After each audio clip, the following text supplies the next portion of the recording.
உலக சமாதானத்திற்கான சிறப்பு ஜெபம். அன்புள்ள பரலோக பிதாவே, சமாதானத்தின் பிரபுவே, உம்மை ஸ்தோத்திரிக்கிறோம். என் சமாதானத்தையே உங்களுக்கு கொடுக்கிறேன் என்று வாக்குரைத்த தெய்வமே, இன்று வேதனையிலும் போராட்டத்திலும் சிக்கியுள்ள இந்த உலகத்திற்காக உம்மிடம் கெஞ்சுகிறோம். ஆண்டவரே, தேசங்களுக்கிடையே நிலவும் போர் எண்ணங்கள், பகைமை மற்றும் பிரிவினைகளை மாற்றியருளும். அதிகார போட்டிகளினாலும் ஆக்கிரமிப்புகளினாலும் அப்பாவி மக்கள், குழந்தைகள் மற்றும் முதியவர்கள் படும் துயரங்களை கண்ணோக்கி பாரும். இரத்த சிந்துகள் நிறுத்தப்படட்டும். குண்டுகளின் சத்தம் ஓய்ந்து குழந்தைகளின் சிரிப்பொலி கேட்கட்டும். தேசங்களை ஆளுகின்ற தலைவர்களின் இதயங்களை தொடும். அவர்கள் சுயநலமின்றி நீதியோடும் இரக்கத்தோடும் முடிவெடுக்க உம்முடைய பரலோக ஞானத்தை தந்தருளும். ஆயுதங்களை ஏந்துவதை விட அன்பை பகிரவும் கரம் கோர்த்து செயல்படவும் அவர்களுக்கு கற்றுத்தாரும். இயற்கை பேரிடர்கள், பஞ்சம் மற்றும் கொள்ளை நோய்களிலிருந்து உலகை பாதுகாத்துக் கொள்ளும். மதம், இனம், மொழி என்ற பாகுபாடுகள் கடந்து மனிதநேயம் தழைக்கச் செய்யும். ஒவ்வொரு வீட்டிலும்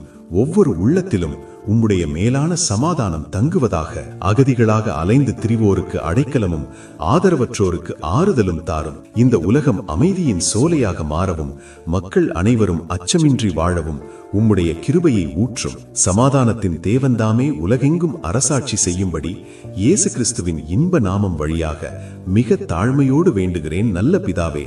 ஆமேன். சமாதானத்திற்கான